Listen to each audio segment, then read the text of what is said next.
Sir प्रणाम, मैं हूं हिमांशु द्विवेदी और स्वागत है आपका हमारी खास पेशकश चर्चा में। तकरीबन 3 माह के लंबे अंतराल के बाद हम एक बार फिर आपके पसंदीदा कार्यक्रम चर्चा को लेकर हाजिर हैं। चुनावी चर्चा का क्रम चला था 3 महीने। आज से हम चर्चा को फिर से शुरुआत कर रहे हैं। चर्चा के तहत आज यूं तो हमने तय किया था कि हम एक ही विषय पर बात करेंगे और बात करेंगे देश के सबसे पुराने राजनीतिक दल अर्थात भारतीय राष्ट्रीय कांग्रेस के द्वारा अभी अभी छत्तीसगढ़ और मध्य प्रदेश में किए गए बदलाव पर। लेकिन जहां पर 78 सांसदों का निलंबन पूरे सत्र के लिए कर दिया है तो लगा नहीं, इस विषय पर भी बात करना जरूरी है। इसलिए 2 हिस्सों में हमने कार्यक्रम को विभाजित किया। पहले चरण में हम बात करेंगे बदलाव से बदलेगी कांग्रेस और उसके बाद हम बात करेंगे चूक पर बवाल, निलंबन पर सवाल। तो पहले चरण में जो हमारी बातचीत है वो बदलाव से बदलेगी कांग्रेस के संदर्भ में है। कांग्रेस पार्टी 5 राज्यों के चुनाव के अंतर्गत 4 राज्यों में तसल्ली से हारी। मध्य प्रदेश, छत्तीसगढ़ और राजस्थान में कांग्रेस को शर्मनाक पराजय का सामना करना पड़ा। इस पराजय के बाद मध्य प्रदेश और छत्तीसगढ़ में कांग्रेस नेतृत्व के द्वारा कुछ बदलाव किए गए। कमलनाथ इस्तीफा देने के लिए तैयार नहीं थे, इसलिए कमलनाथ को अध्यक्ष पद से बर्खास्त कर दिया गया। यह बर्खास्त शब्द हम इसलिए इस्तेमाल कर रहे हैं कि कमलनाथ कभी नहीं बोले कि मैंने अध्यक्ष पद से इस्तीफे की पेशकश की है, पर वो हटा दी गए। तो जब पेशकश न और हटा दी जाए तो उसे बर्खास्तगी कहा जाता है, तो उन्हें बर्खास्त कर दिया गया। पर बर्खास्तगी के बाद में एक ऐसे शख्स को अध्यक्ष पद की कमान सौंपी गई जो इस विधानसभा चुनाव में तकरीबन 35,000 वोटों से चुनाव हार गया। नाम उनका जीतू पटवारी है। तेज तर्रार नेता है पर अपनी सीट बचा पाने में नाकामयाब रहे। साथ ही साथ नेता प्रतिपक्ष के तौर पर उमंग सिंगार के रूप में भी एक नए चेहरे को सामने लाया गया। उमंग सिंगार आदिवासी वर्ग से ताल्लुक रखते हैं। दिग्विजय सिंह के खिलाफ बयान देने को लेकर चर्चाओं में आए थे, पर जैसे ही नई विधानसभा का गठन हुआ वो दिग्विजय सिंह से अपने किए पर माफी मांगने पहुंचे। जैसे ही वो माफी मांगने पहुंचे थे, राजनीतिक हलकों में चर्चा होने लगी थी, लगता है उमंग सिंगार के हिस्से में कोई नई भूमिका आने वाली है, इसलिए ये नींव तैयार की जा रही है। इन सब के बीच छत्तीसगढ़ में भी परिवर्तन हुआ, पर जहां नए खून को मौका दिया गया मध्य प्रदेश में कांग्रेस के द्वारा, वहीं छत्तीसगढ़ में पुराने खून को ही आजमाने का फैसला हुआ और 70 वर्षीय चरणदास महंत को नेता प्रतिपक्ष का दायित्व सौंप दिया गया।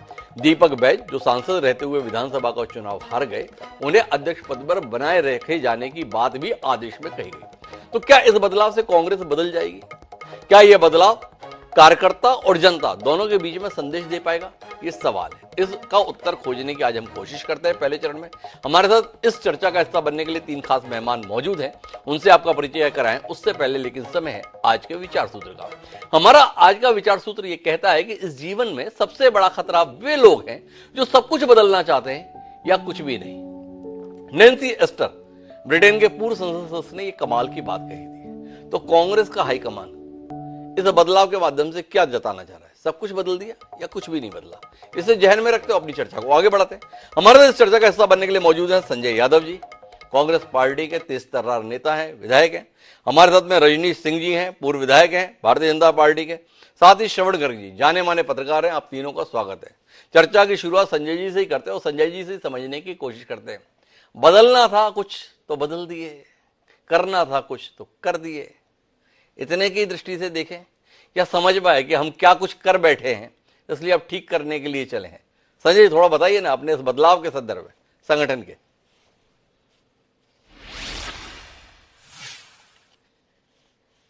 देखिए, निश्चित तौर पे बदलाव समय की आवश्यकता होती है जी। और आप ये कह रहे थे कि बर्खास्त नहीं किया गया।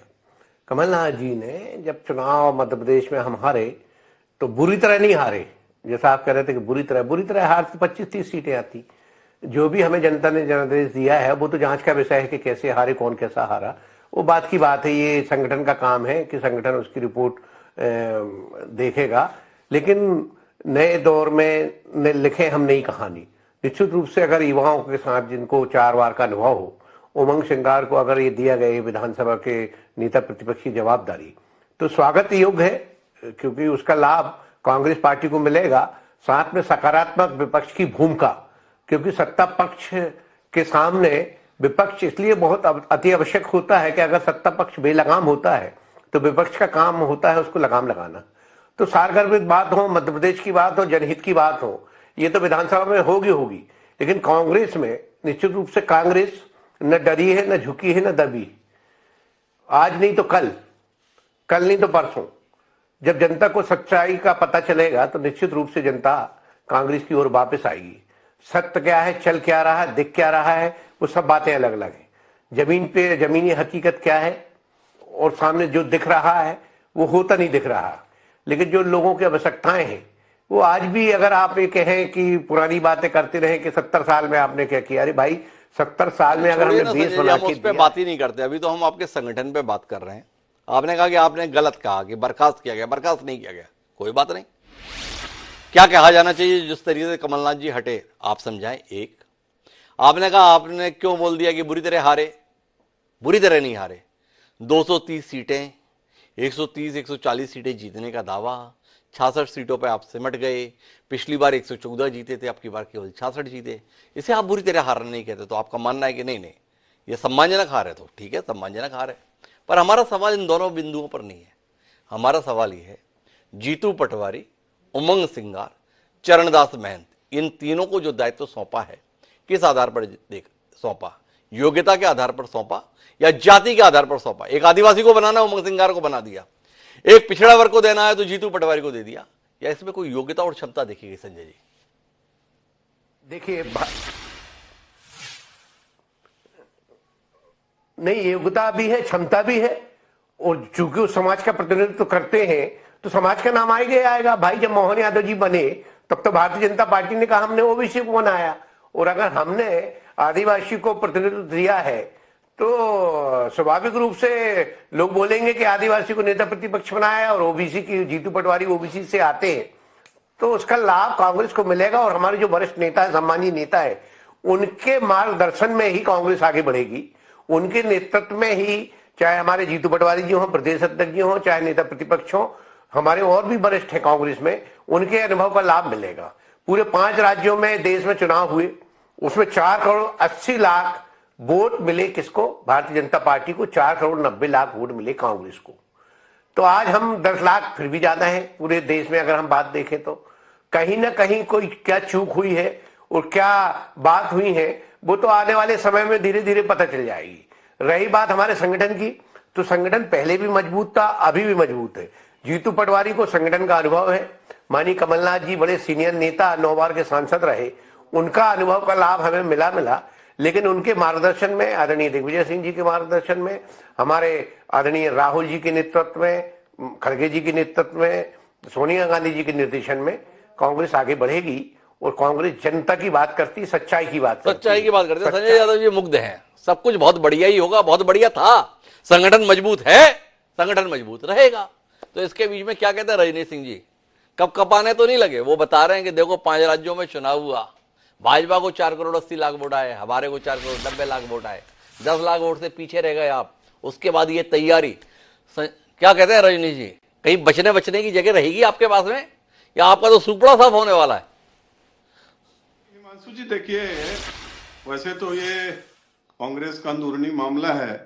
हर पार्टियां अपने नेतृत्व में परिवर्तन करती है और इसके तहत मध्य प्रदेश या छत्तीसगढ़ में फिलहाल अभी इन्होंने परिवर्तन किया है जी। लेकिन जिस तरह से मैं माननीय यादव जी को सुन रहा था कि इनके सामने जो दिक्कत है वही है कि सत्य को स्वीकार करने की इनमें क्षमता ही नहीं जी। अभी भी वो उसी मुगालते में है जिस तरह से छत्तीसगढ़ की सरकार 5 साल में थी। और जब ये स्थिति तब बनती है जब राष्ट्रीय नेतृत्व ही कंफ्यूजन में हो। जी। अभी इनका राष्ट्रीय नेतृत्व पिछले 10-12 सालों से यदि हम देखें तो इनको समझ नहीं आ रहा है कि हम क्या करें नहीं करें।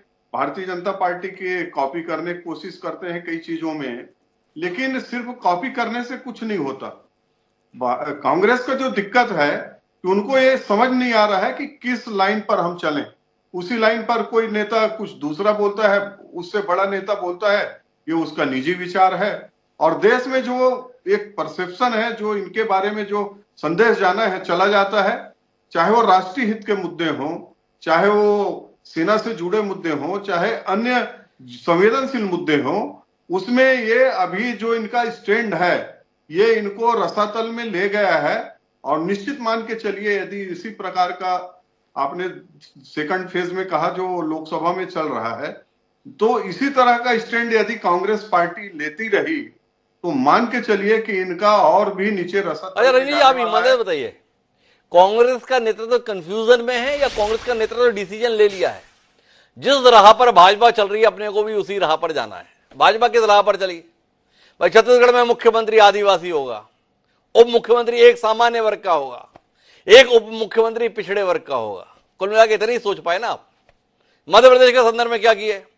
मुख्यमंत्री पिछड़ा वर्ग का होगा, उप मुख्यमंत्री सामान्य वर्ग का हो जाएगा, एक मुख्यमंत्री वो दलित वर्ग से आ जाएगा। तो उसी राह पर कांग्रेस भी चल गई। अध्यक्ष पिछड़े वर्ग का तैयार हो गया, नेता प्रतिपक्ष उसको आदिवासी से ले लिया, उप नेता प्रतिपक्ष सामान्य वर्ग से हेमंत कटारे के रूप में दे दिया। क्या कहते हैं आप? आपकी राह पर चल दी कांग्रेस। भविष्य उज्जवल है या अभी भी भविष्य अंधकार में है? आपकी राह पर बढ़ गए भाई। मैं इसी बात को कह रहा हूं कि सिर्फ भारतीय जनता पार्टी कुछ चीजों का कॉपी करने से कांग्रेस आगे नहीं बढ़ने वाली है जी। हमारा राष्ट्रीय नेतृत्व मजबूत है, क्लियर कॉन्सेप्ट है कि देश को किस रास्ते पर ले जाना है, विकास की गति कैसे देना है, और बहुत सारे उदाहरण मैं दे सकता हूं। और उन चीजों का देश के एक सामान्य नागरिक को, जो सामान्य नागरिक है, गरीब से गरीब नागरिक, उसको ये लगता है कि आज यदि देश के यशस्वी प्रधानमंत्री नरेंद्र मोदी जी हैं तो हमारे एक अभिभावक के रूप में है।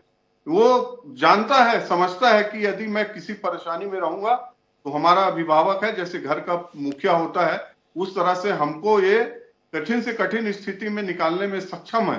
तो इसके प्रकार से, और ये तो परसेप्शन बन जाता है कि हाँ इसको बना दी, इसको बना दी। जी एक बात बताओ, ये छोटे छोटे आम आदमी की को ये भरोसा है कि हमें मुसीबत से निकाल लिया जाएगा? ये अपने पार्टी के बड़े नेताओं को मुसीबत से कैसे निकालेंगे? एक हफ्ते से लोग परेशान हैं।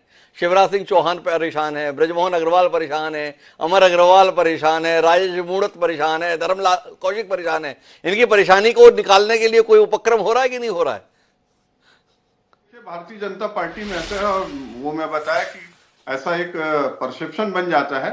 भारतीय जनता पार्टी में हम सब सामान्य कार्यकर्ता रहते हैं। पार्टी जो जवाबदारी देती है उसको ईमानदारी से निभाते हैं। बहरहाल विषयांतर हो जाएगा। मैं श्रवण जी के पास आता हूं।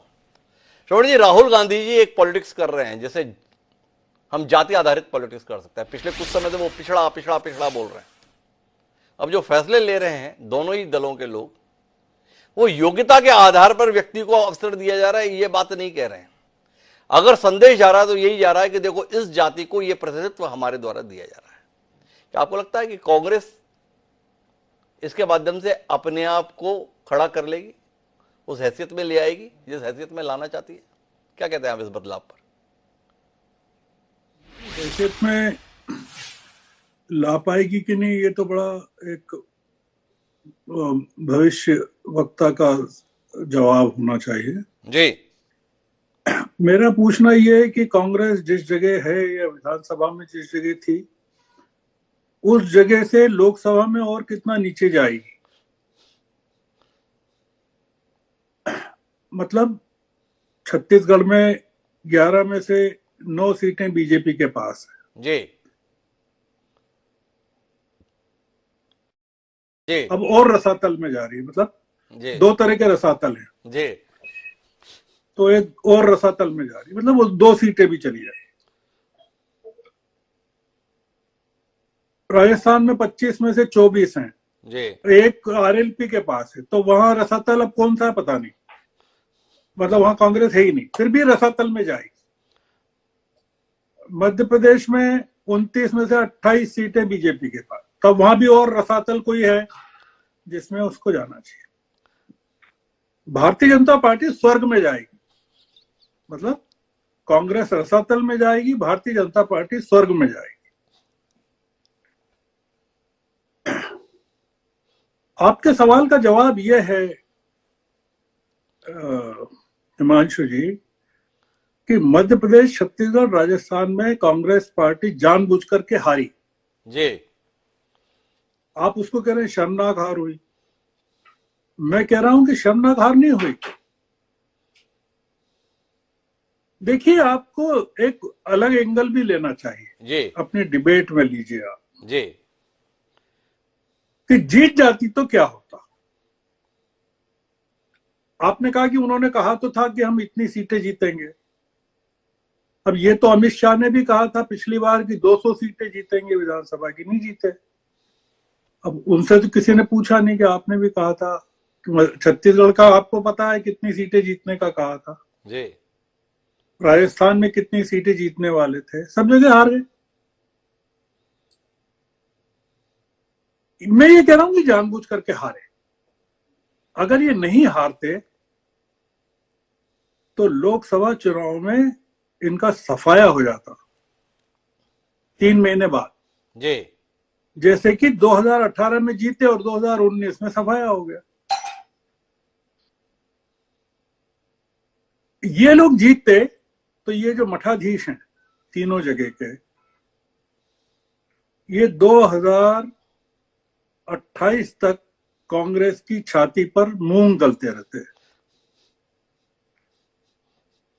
और इस बीच लोकसभा भी हरवाते और विधानसभा भी हरवाते, क्योंकि अगला विधानसभा भी इनके नेतृत्व में होता। एक तो जवाब ये हुआ। मैं ये जो हमारे विधायक हैं कांग्रेस के, उनकी तरह आदरणीय कमलनाथ जी, आदरणीय दिग्विजय जी, वो शब्द इस्तेमाल नहीं करना, क्योंकि आदरणीय है ही नहीं। जी ये जो चापलूसी का भाव बीजेपी में है वही कांग्रेस में भी है, चरण पादुका भाव। जी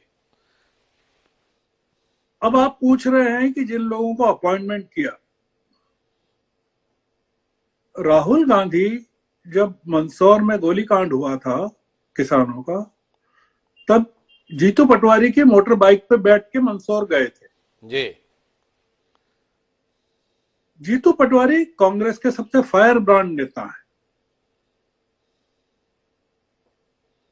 कमलनाथ के फायर ब्रांड नेता थे सज्जन वर्मा, जो चुनाव हार गए सोनकच्छ से। जी उमंग सिंगार जो हैं, उनकी बुआ जमुना देवी आदिवासी नेता थी और प्रतिपक्ष की नेता थी मध्य प्रदेश विधानसभा में, और उप मुख्यमंत्री भी थी। जीतू पटवारी वही हैं जो तेलंगाना में रेवंत रेड्डी हैं। जी हेमंत कटारे के पिता सत्यदेव कटारे मध्य प्रदेश विधानसभा में प्रतिपक्ष के नेता थे। मैं तो जानता हूं, मतलब तीनों को, दो को तो, तीनों को अच्छे से जानता हूं। इनकी उम्र जो है राहुल गांधी की उम्र की है। कमलनाथ, दिग्विजय सिंह, इनकी दिक्कत यह है कि ये लोग सोनिया गांधी के साथ काम कर चुके हैं और इंदिरा गांधी के साथ काम कर चुके हैं, तो ये राहुल गांधी को कुछ मानते ही नहीं। तो मैं उसमें नहीं जा रहा हूं कि वोट शेयर कम नहीं हुआ, मैं उसमें नहीं जा रहा हूं 10 लाख वोट बढ़े कि नहीं बढ़े, मैं इसमें भी नहीं जा रहा हूं हिमांशु जी कि जो 8% वोट शेयर मध्य प्रदेश में बढ़ा, आप बताइए कि छत्तीसगढ़ में क्यों नहीं बढ़ा 8%, जी और राजस्थान में 8% क्यों नहीं बढ़ा। और मैं ये भी नहीं पूछ रहा हूं आपसे कि तेलंगाना में, कर्नाटक में और हिमाचल में बीजेपी क्यों हार गई। देखिए, इसको जनरलाइज मत कीजिए। आपने जो शब्द का इस्तेमाल किया था भूमिका में कि इनकी शर्मनाक हार हो गई, जी शर्मनाक हार नहीं हुई है। जी ये लोग, इन लोगों से मुक्ति पाना जरूरी था, और ये सम्मान के साथ हटने को तैयार नहीं थे। बीजेपी में क्या है, बीजेपी में जो टाइगर होता है ना, जी वो सिर्फ जू में जिंदा रहता है, जंगल में उसको गोली मार दी जाती है, शिकार हो जाता। तो ये जितने टाइगर है ना बीजेपी में, ये सब मोदी जी के जू में है अभी बंद। जी तो इसलिए आप बीजेपी से कांग्रेस की तुलना मत कीजिए, क्योंकि और ये जो कह रहे हैं हमारे पूर्व विधायक कि कांग्रेस बीजेपी की कॉपी कर रही है, तो अब दिक्कत यह है कि अब क्या कहना चाहिए इसका जवाब। मतलब जिस दिन कॉपी करना शुरू कर देगी, कमलनाथ जी ने कॉपी की, मर गए, खत्म कर दिया उन्होंने। बागेश्वर बाबा और बजरंगबली और भगवा मर गए। भूपेश बघेल ने कॉपी की, कौशल्या माता और राम के वन गमन का पथ ढूंढा और तमाम, खत्म हो गए। बीजेपी की कॉपी करके तो स्वर्ग में जाना है, ये हम रसातल में जाना चाहते हैं। इसलिए जो विपक्ष को रसातल में जाने दीजिए थोड़े समय, रसातल में से तो ऊपर आ जाएगा, स्वर्ग में से नीचे आने के लिए नया जन्म लेना पड़ेगा। तो श्रवण जी की अपनी व्याख्या है इसके संदर्भ में। तो मैं संजय जी वापस आपके पास आता हूं। बहुत अच्छा हुआ आप हार गए, इसलिए 2024 के संदर्भ में आपकी संभावनाएं देख पा रहे हैं श्रवण जी जैसे सुधीर पत्रकार। क्या कहते हैं इस हार को लेकर? आप भी अभिभूत, अच्छा हुआ हार गए, वो पिंड छूटा, वो बड़ा संकेत दे रहे हैं। कमलनाथ और दिग्विजय नाम के दो शख्स हैं मध्य प्रदेश की सियासत के, इनसे कांग्रेस का पीछा छूट गया। संजय यादव जी, अभिभूत है आप इस आकलन के साथ?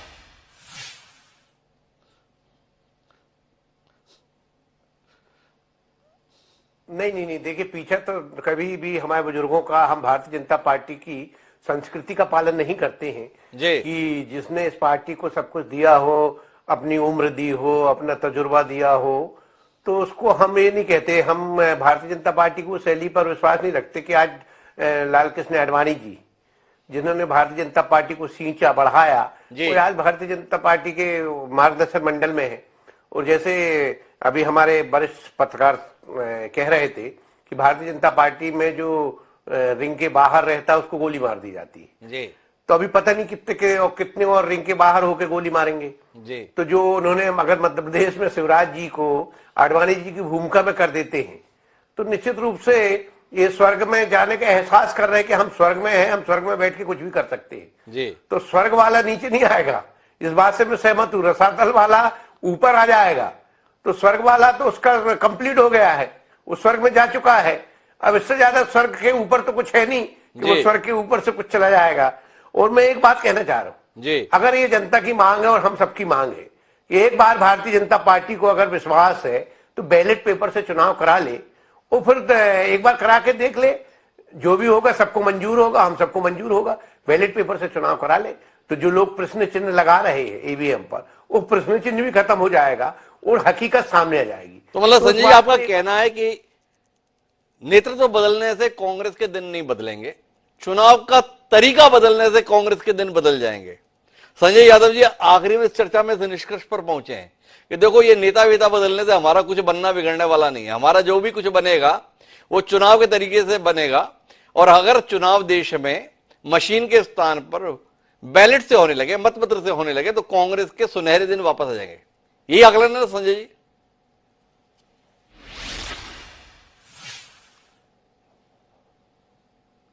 ये आकलन भी है और ये नेतृत्व परिवर्तन से स्वाभाविक है, नई चीज कोई आती है तो नई चीज होती है, तो नई चीज का विश्वास होगा। और इसका ये मतलब नहीं कि हम अपने वरिष्ठों को, भारतीय जनता पार्टी जो हमारी भारतीय संस्कृति है, परंपराएं, हम अपने बुजुर्गों को या हमारे जो पिता तुल्य होते हैं उनको हम घर से भगा नहीं देते, ओल्ड एज होम में नहीं डाल देते।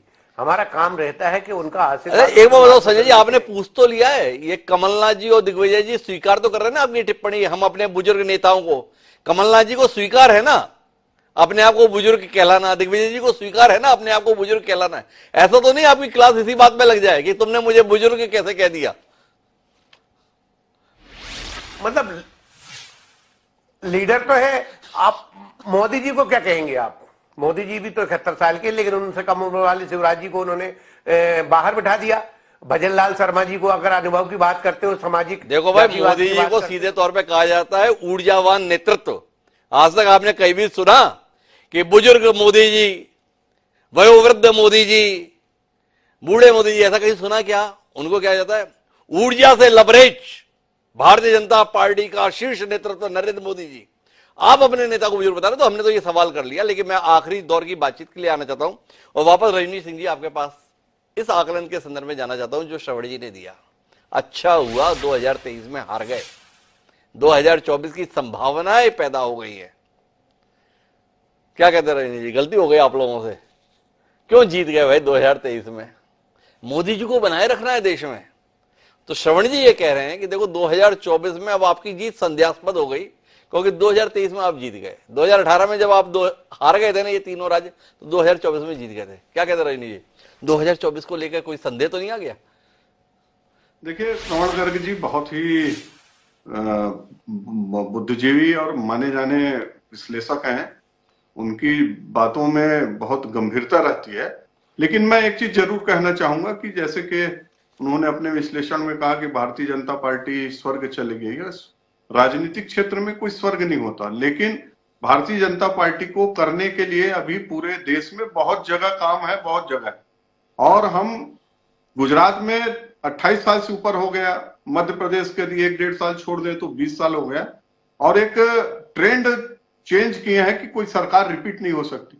रिपीट ही नहीं बल्कि रिपीट रिपीट रिपीट। कई ऐसे राज्य हैं जहां भारतीय जनता पार्टी दोबारा तिबारा से सत्ता में है। छत्तीसगढ़ में भी हम 15 साल रहे हैं। तो इसलिए हम जो क्या उसमें कमी है, कहां संगठन में है, हमारे पास एक मजबूत नेतृत्व है, नीति है, नियत है, इसके कारण भारतीय जनता पार्टी लगातार आगे बढ़ रही है और आगे बढ़ेगी निश्चित रूप से, आप मान के चलिए। और रही बात कि इनको यदि 2-3 राज्यों में यदि इनको कुछ ऊर्जा मिल जाता है इनके आने से, छत्तीसगढ़ में जिनको लाए हैं, मध्य प्रदेश में जिनको लाए हैं, राजस्थान तो अभी पता नहीं क्या होगा नहीं होगा, तो ये सोचे खुश रहे 3 महीना और 4 महीने बाद ये रिजल्ट आएगा। और चाहे राजस्थान हो, चाहे मध्य प्रदेश हो, चाहे छत्तीसगढ़, ये 4-5 सीट जो कांग्रेस जीती है इस बार, वहां 0 बटे सन्नाटा रहने वाला है। 65 के 65 सीट भारतीय जनता पार्टी जीतेगी। और ये जीतेंगी इसका मतलब ये नहीं कि हम किसी भविष्यवाणी कर रहे हैं या कोई घमंड से बोल रहे हैं। जो काम है माननीय मोदी जी का, जो उन्होंने काम करके दिखाए 9.5 साल 10 साल में, उसके ऊपर जनता का विश्वास है। आने वाले समय के लिए जनता ये समझती है कि निश्चित रूप से देश, चाहे वो अर्थव्यवस्था की दृष्टि से हो, अन्य दृष्टि से हो, हम विश्व के शक्तिमान देश बनेंगे, तीसरी सबसे बड़ी अर्थव्यवस्था बनेंगे। और भी देश में जो ऐसे ऐसे काम थे जिनके कारण देश को विकासशील होने में, विकसित होने में दिक्कतें हो रही थी, कई प्रकार की जो देश के अंदर ही लोग जो यहाँ इसको खोखला कर रहे थे, इसके खिलाफ जा रहे थे, उन सब चीजों का निजात यदि मिलेगा तो इस देश की जनता समझ चुकी है। देश की इसलिए जनता हम समझ अपने चुकी है। श्रवण जी पूछ रहे थे रसातल में और कितने रसातल में, तो बता दिया रजनीश सिंह जी ने, वो 4 सीटें आ गई थी इन 3 राज्यों में, वो भी नहीं रहेंगे इस बार इतने रसातल में। क्या कहते हैं श्रवण जी? आखिरी टिप्पणी, समय सीमित है मेरा, विषय जितने विस्तार से चर्चा के लिए था वो हो नहीं पाया आज मेरा, पर फिर भी श्रवण जी की टिप्पणी मैं लेता हूं। नहीं, मैं उनकी बात का खंडन नहीं कर रहा हूं। वो रजनीश जी की बात का कैसे खंडन कर सकते हैं जी? देखिए, उनकी बात का खंडन इसलिए नहीं करना चाहता हूं मैं कि भारतीय जनता पार्टी के जो नेता हैं वो कह रहे हैं अब की बार 400 पार। जी। अब 400 पार वाले राज्य भी नहीं है बीजेपी के पास, मतलब जगह ही नहीं है, फिर भी 400 मिलेगी। जी। मतलब दक्षिण में जहां अभी भी कुछ भी नहीं है वहां 150 सीटें हैं जी। या बीजेपी के पास कुछ नहीं है। उत्तर भारत, बंगाल चला गया, बिहार, महाराष्ट्र जो पहले इनके साथ था, महाराष्ट्र में शिवसेना थी, बिहार में जेडीयू थी, वो साथ में नहीं, सब कुछ हो गया फिर भी कह रहे 400 पार। तो मैंने ये कहा कि भाई 2024 में 400 पार और 2029 में 543 पार। तो इसलिए मैं तो मना कर ही नहीं रहा हूं, मैं इनकी बात स्वीकार कर रहा हूं कि ये निश्चित रूप से ऐसा ही होगा। देश जिस दिशा में ले जा रहे हैं, आपने देखा ना, 47 लोकसभा के, 45 राज्यसभा के सांसद सस्पेंड, 92 लोग, आजादी के बाद से आज तक नहीं हुआ। आप हिमांशु जी प्रतीक्षा कीजिए, पूरी की पूरी संसद बर्खास्त होने वाली है। तो कुल मिलाकर श्रवण जी ने आने वाले समय को लेकर अपना अंदेशा जाहिर किया है, पर कुल मिलाकर भारतीय जनता पार्टी उत्साह से लबरेज है। क्या इस उत्साह में कोई सेंध मारी कांग्रेस का ये परिवर्तन कर पाएगा? क्या कांग्रेस वाकई उस बदलाव के लिए तैयार है जो उसमें नई ऊर्जा का संचार कर सके? ये यक्ष प्रश्न है। मध्य प्रदेश और छत्तीसगढ़ में जो कुछ भी फैसले कांग्रेस नेतृत्व के द्वारा लिए हैं, क्या जमीन पर कोई लहर पैदा कर पाएंगे?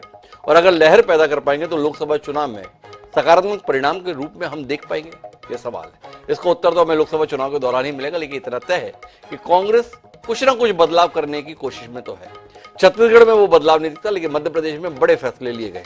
इन फैसलों के परिणामों का आकलन होना भी बाकी है। पर समय इस समय छोटे से ब्रेक का। आप तीनों मेहमानों का बहुत बहुत धन्यवाद इस अधूरी चर्चा का हिस्सा बनने के लिए। पर हमें एक और महत्वपूर्ण विषय पर बात करनी, जिसका उल्लेख इस चर्चा के दौरान श्रवण गर्ग जी कर रहे थे। इसलिए जाते हैं एक छोटे से ब्रेक पर और लौट कर आते हैं उस गंभीर विषय पर विमर्श करने के लिए जो वाकई बातचीत